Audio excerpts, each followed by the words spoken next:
Bear down, Bears fans. This was not the result that we were looking for. This was not the result that we wanted. It was not the result that we desired, but we certainly learned quite a bit of lessons from this. And I think it's pretty safe to say at this point, there are three, maybe four people in this organization who just don't get it at this point.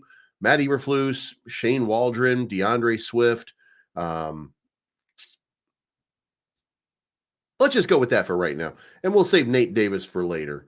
So the Bears fall to the Indianapolis Colts, and really, guys, it's the third game of the season. But I'm already going to tell you, this was a must-win game for the Chicago Bears to be a playoff contender, for them to have a real opportunity to get into and through the playoffs. They needed to come through in a game that was easy. This was the worst rushing defense in the entire league. And the Chicago Bears, the strongest rushing team last year, was going against them. And we saw some signs of life. We should at least acknowledge that we saw some improvement from the team from week to week, but only in decision making on personnel. The play calling still suspect. Now, I should also say that what we wanted to see was, we wanted to see a team that could come out of the box and start to run the ball, right? That's what we wanted. We were looking for a team that could use that opportunity in order to make it easier on Caleb Williams to throw the ball. So what did Shane Waldron do? We threw the ball 52 times. So in case you're wondering, is there anybody out here who just apparently just does not get it? Well, it turns out there is, and his name is Shane Waldron. And guys, I don't know what to tell you about this. I would like to be able to say that there were some positives to take away, and there are some positives, but generally speaking, this was a hugely disappointing run, especially from a team that really and honestly needed to get a big win. They needed to have some opportunity. Let's break it down, and let's kind of look through here, and let's see if we can kind of figure out, where did it all go wrong? Did it go wrong just by the hiring of Shane Waldron? Did it go wrong just by not getting rid of Matt Eberflus? Where did it go wrong? So let's start off with this. Caleb Williams stats going through. And by the way, if you like this content, make sure you hit the like button on the way in. Caleb Williams stats, 33 of 52 for a 63.5% completion ratio. And look, I don't like that many throws in a game, but I will take the result. 363 yards. We finally got a couple of touchdown passes from Caleb Williams, and we did have two interceptions, one of which was not his fault. One of them I'm going to blame on Rome Odunze, who has not looked the part, by the way. And we're going to go through some statistics here. Rome Odunze he was the number one receiver in terms of yardage, and he had a reception, but one of those interceptions was Rome Odunze just whiffing. With an 80.8 rating, not good enough. There's a little bit to this, right? There's a little bit to this. 80.8, not a great rating, but way better than Anthony Richardson. So 33-52, 363 yards, 2 touchdowns, 2 interceptions, 80.8 rating. That's the kind of play that we're looking for, minus the interceptions, from Caleb Williams week to week. Now, Rome Odunze had 6 receptions for 112 yards. These are great numbers, by the way. 6 receptions, 112 yards, 18.7 yard average, 1 touchdown, a 47-yard long. Here's the problem: 11 targets. So in 11 targets, he only made 6 receptions, one of those targets led to him missing the ball, which was in and out of his hands, into Jalen Jones' hands for the Indianapolis Colts for his second interception. Now, the first interception is clearly on Caleb Williams. Caleb Williams made what really came down to a very poor throw right into the hands of Jalen Jones. Deserved everything we got on that one. But look, he's a rookie. He's going to make mistakes. You gotta understand that. Rome Odunze, also a rookie, also going to make mistakes. But this one cost tremendously, because this was just an unnecessary turnover at a moment that the Bears really kind of needed some momentum. and it was inopportune. However, after that, Roma Dunze kind of locked himself down, started to get real serious about his job. And look, it looked a lot better in the second half. So at least we had a nice set of statistics for the two new guys, and that did continued, by the way, to Roschon Johnson, only 8 carries. Okay, um, only 8 carries.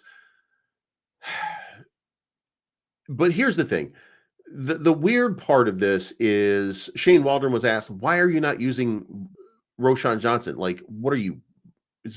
By the way, Roschon Johnson had 4 receptions for 32 yards as well, so he accounted for himself very well in this game, and nowhere near the statistics. Uh, no, didn't play anywhere near as poorly as DeAndre Swift, who is still not broken out at all, and has still made rushing the ball look very, very hard and very, very difficult so far in this season. This was not a great result for DeAndre Swift, who consequently had 13 carries for only 20 yards, and that's a 1.5 yard average, no touchdowns, and a long rush of 4 yards. So, in almost half the number of carries, Roschon Johnson proved that he belongs. And by the way, Khalil Herbert, we're not going to talk about him very much, but he ended up four carries for 9 yards, 2.3 yards. So even Khalil Herbert in 4 carries had longer runs than DeAndre Swift. So this is very there's going to have to be more. Also, Roschon Johnson 4 receptions, 32 yards. DeAndre Swift 2 for 22. So overall, I think Roschon Johnson proved that he should be in this lineup a lot more than he currently is. Look, DeAndre Swift not getting it done. I understand you put up $8 million, but you also lost 2 games doing your stupid stuff here. DeAndre Swift is not the guy. And look, I'm supportive of DeAndre Swift. He had 1,136 yards rushing last year. He made it look easy in Philadelphia with a very strong offensive line. This offensive line not giving him the opportunities so far. The team is just kind of, and look, I'm not liking the sweeps that I'm seeing for DeAndre Swift. I'm not liking the fact that I'm not seeing a move straight up the middle. The one thing that you could say about Roschon Johnson is when he got the ball and he went straight up the middle, that's when this guy started to earn his pay. He was pushing it through the middle of the line, which you did not see with DeAndre Swift. And look, I know he's an edge rusher to begin with. He's a guy who you want to get into open space. But look, you've got to be able to run it up the middle. You got to scare people. And the Bears did not do that, although they did run a total of 28 times. So we would like to see a little more rushing, though. I mean, you want to get up in the 35 range at least. So I'm parsing hairs when I do this. But also, by the way, I should point out there were 2 end arounds, one for Roma Dunze and one for DJ Moore. Shane Waldron, stop trying to get cute and just start running the football down people's throats. I mean, Jesus Christ, what are you trying to do? I don't understand. By the way, the offense has not made very much sense so far. Or at least it's not been a testament to the strengths of the Chicago Bears. Now, I'm encouraged by the fact that Shane Waldron, generally speaking, recognizes and adapts on the fly to changing circumstances, and he's adapted in Seattle. But I'm not seeing anything happening yet. So I don't know how much more of a sample he needs to continue to make adjustments, or why he's sticking with some of the adjustments that he's been sticking to. For example, Cole Kmet barely got any playing time. Now Cole Kmet is a big part of this offense. And Cole Kmet, by the way, stepped up tremendously. DeAndre Swift has been a big part of this offense so far and has done virtually nothing so far. He has 37 rushes for 68 yards. He's averaging less than a yard a carry. The rest of the Chicago Bears averaging over 3 yards a carry. You can't make this stuff up. So DeAndre Swift, this experiment so far, they're going to have to go back to the drawing board with this. But let's talk about Cole Kmet for a second, because this is where you make a comparison. And look, it is unfair for me to be comparing Rome Odunze to DJ Moore or any of these other guys.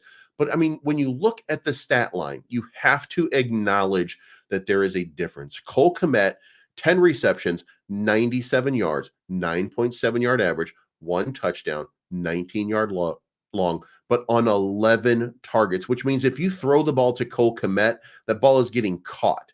You throw the ball to Rome Odunze, you got a 50-50 shot on whether or not it's going to be caught at this point. Now, not to put too fine a point on this, but let's take it a step further because I don't want this to be just about Rome Odunze not performing or needing a little bit more in the realm of throwing. DJ Moore as well. Let's talk DJ Moore. 8 receptions, 78 yards, a 9.8 yard average, no touchdowns, a 44-yard long. And by the way, that 44-yard long is on a Hail Mary that didn't even go, that went into the end zone, bounced out of the end zone. DJ Moore, as the bounce guy, if you will, standing out there, catches the ball and then doesn't get it into the end zone. So take that out. And what you're looking at is DJ Moore had 7 receptions for 34 yards. That's averaging about 4 or 5 yards a reception. And look, you want to see a little bit more out of that, but you also want to see some completions. You want to see people, in place making plays, right? And guess what? 10 targets, 8 receptions. That's the kind of rate that you want to see. And also, Oxy Brodon points out, and you are right, by the way, that some of those passes to Rome were extremely overthrown, but not all of them were extremely overthrown. That interception was not extremely overthrown. That was right where it needed to be. So, yes, I would like to see a little bit better. I certainly wouldn't argue that point. But at the same time, you got to make the plays when the plays come. You've got to make those plays. And by the way, we should still be able to point out that Caleb Williams a little bit erratic with the long ball, still not really hitting that long ball the way that he should. But let's keep going because we got some more statistics to go over here. So Cole Kmet, basically great, just absolutely coming through. And by the way, this is Gerald Everett was the guy that was started over him. Gerald Everett, by the way, is one of the worst performing players yesterday, along with Mercedes Lewis in this offense. Now, in terms of the defense, DeMarcus Walker led the team in tackles. He had 7 tackles, 0 sacks, and 0 tackles for loss. Austin Booker, and look, there's a couple of plays here that I didn't like with Austin Booker, where he really started to look like he was getting pushed around. He's still young. He's still working his way through it. He had 1 tackle and he had 1 tackle for loss. He was involved on some plays. You could see him making moves, but not really nailing it yet. Still a little bit raw. So hopefully he's going to continue to come along. Montez Sweat, on the other hand, 4 tackles, 1 sack, and 2 tackles for loss, that's the big thing. We want to see people in the backfield. And look, I told you guys, in my opinion, at the beginning of this season, that I thought DeMarcus Walker was going to be a good guy for this team so far. And I want to say this: when it comes to rushing, I think he has been. I think that he's been pretty good so far. No complaints. He's got a motor. He's there on every play. He's not the greatest of pass rushers, but he's improved as a pass rusher. But here's the thing. Ultimately, this defensive line, even though, look, we give up 21 points. I'll take that every day. I'll take that every game, right? I will take that every single time. And Crimson says, I thought you wanted Yannick. I don't want Yannick as my starter. And I never said I wanted Yannick as the starter. I wanted DeMarcus Walker. And I spent a lot of time telling you all about how I think DeMarcus Walker has worked real hard to improve through the season, and that Yannick Ngakoue is a backup who would be there on obvious passing downs. And by the way, I said I don't really care whether it's all I care about is I think DeMarcus Walker was going to be a good guy, and that Yannick Ngakoue would probably be the guy that would be easiest to bring back. Not that I'm a huge fan of him. And 21 points to the Colts, 21 points to any team should be a win. 21 points for any one of these teams. The Bears should be able to score between 24 and 27 points in every single game. There's no excuse to not be scoring at a decent average sort of level at this point. This is a testament to the way that Shane Waldron has been calling the plays and to some of the nervousness of Caleb Williams going into this so far. So the other piece is this right here. This is the guy that, look, you can blame a lot of people for a lot of things in Chicago right now. There's a lot of finger pointing going around, but nobody deserves more blame than these two guys right here. Shane Waldron. I'm not even sure that is. I'm not even sure that's the call sheet. I got a feeling that might be a Chipotle menu that he's reading, because there is no way that he can't seem to call through any one of these plays. And Matt Eberflus, these are the decisions that are being made right now. Matt Eberflus just not coming through. I'm not sure what it is. Like, what are we missing here, Matt? How are we not getting it? Or how are you not getting it and we are? Something is awry still with this team. The effort. Look, there's effort. Caleb Williams had 363 yards. Who passes the ball 52 times against the worst rushing defense in the guys? A lot of what happened yesterday just doesn't make any sense whatsoever.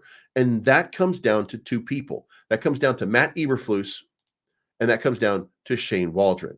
How are they coming up with a game plan that doesn't attack the weakness of the team? The Indianapolis Colts were number 31 of 32 in rushing defense. So the Bears throw the ball 52 times. That doesn't make sense. That makes no sense whatsoever.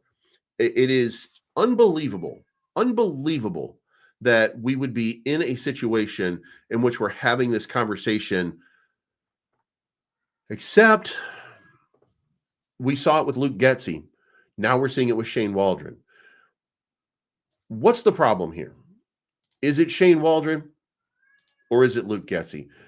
It is my opinion here that Matt Eberflus is the guy that decides what the game plan is going to be, and that the other coaches are supposed to execute. And Crimson says, what?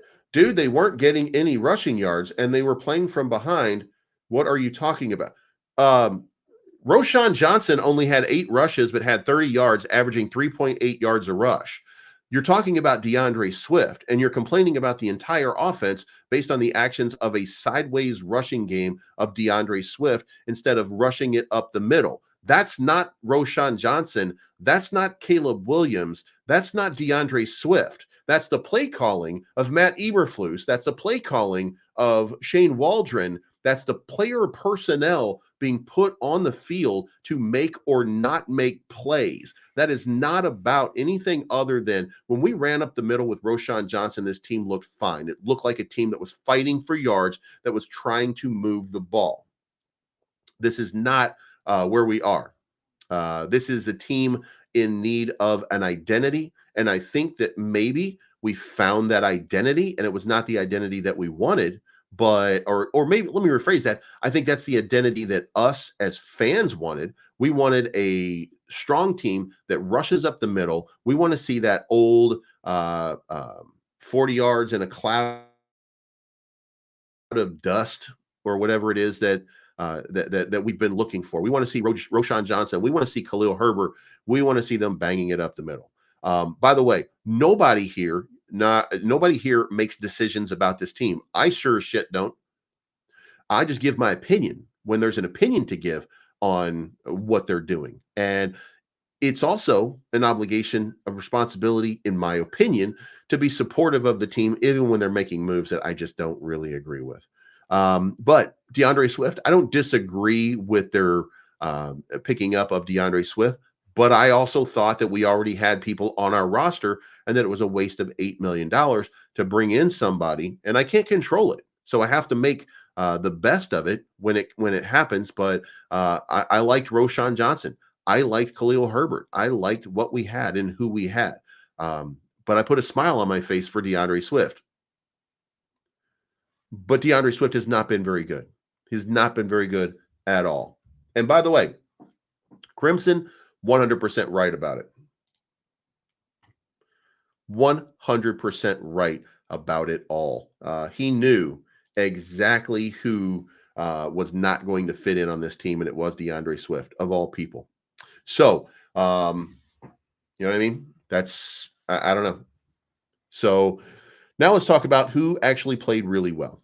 So, as far as people who played very, very well this week, Pro Football Focus put out a list on the offense, and you can see who they gave the highest grades to. And it should come as no surprise that Cole Kmet was far and away the number one guy on Pro Football Focus, followed closely by Roshan Johnson at number two. Those are the two guys. And look, these are our hardcore. This is the smash mouth football that the Chicago Bears want to do. And guess what? When we go to smash mouth football, which is what the Chicago Bears do, who shines? Cole Kmet and Roshan Johnson. This should be a testament that we're not playing the way that we should be playing, and that maybe, just maybe, Shane Waldron should get the message, and maybe Matt Eberflus should get the message and start to do something about it. Because according to Pro Football Focus, one of the two best players on the offense for the entire game was Roshan Johnson,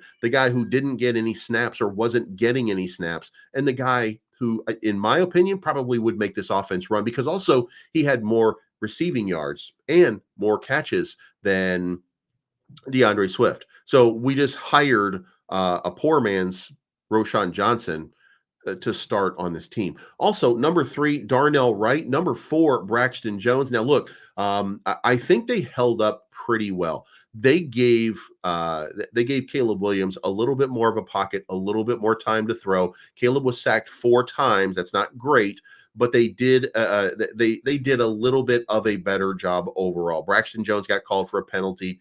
Darnell Wright got called for a penalty, but otherwise, they were at least a little bit better than they were before. Also better than they were before, Matt Pryor, who still outperformed Nate Davis. Nate Davis did come in at one point because Braxton Jones went down. Matt Pryor had to move out into the wing.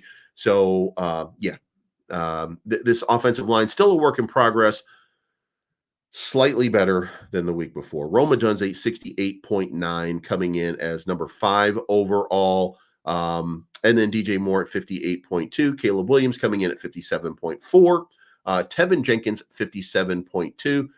Worst overall grades here: Gerald Everett at 50, Mercedes Lewis at 51.3, DeAndre Swift continues to disappoint at 51.5, DeAndre Carter, 51.8, didn't have a great game at all, and Tyler Scott, 55.1. Now, missing from this, by the way, Coleman Shelton. Coleman Shelton was kind of middle of the pack, by the way, is in the 56 range. So he just missed out on being on this list. Still a work in progress. I think this is still a work in progress. Where do we go from here? That's going to be the question. And the Rams came through, and what did they do? They beat San Francisco 49ers.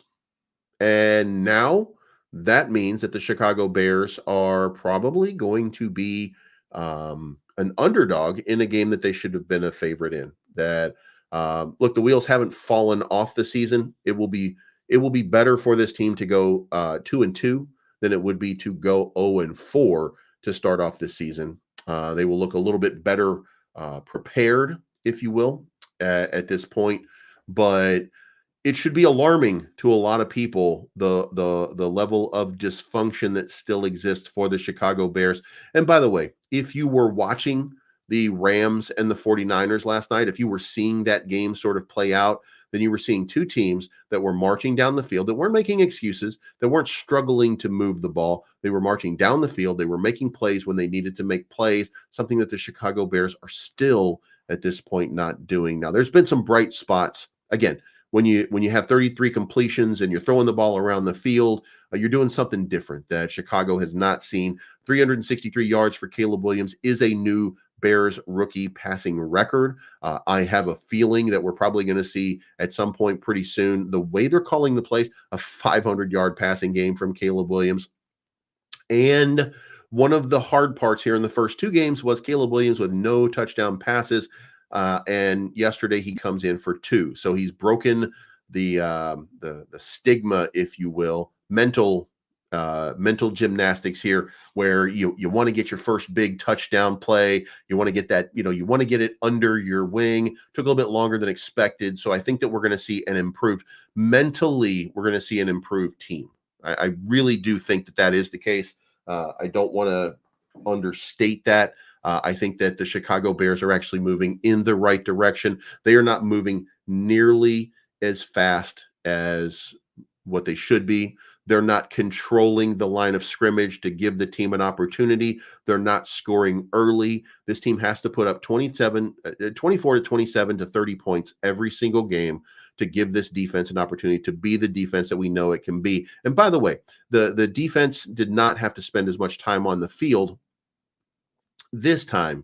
The Bears spent a lot of time on offense, but you know, there's got to be a balance. We've got to start running this ball. We've got to start doing some ball control. We've got to start doing some of the things that Shane Waldron saw on the field. These guys saw it. They know what they need to do. The only thing left now is to execute. Anyway, guys, 16 to 21, Bears fall to the Indianapolis Colts of all teams, winless Indianapolis Colts at that point. So back to the drawing board for the Chicago Bears, and hopefully a very big lesson learned. So that is my time. Thank you so much for tuning in. I appreciate each and every one of you. We'll be back tomorrow. We're going to break down a little bit of the defense and see what we see when it came down to the defense. Who were the standouts? Daniel Hardy with a couple of big mistakes. That didn't look good, but we'll see what happens next. You guys bear down, and F you, Green Bay. We are still coming for you.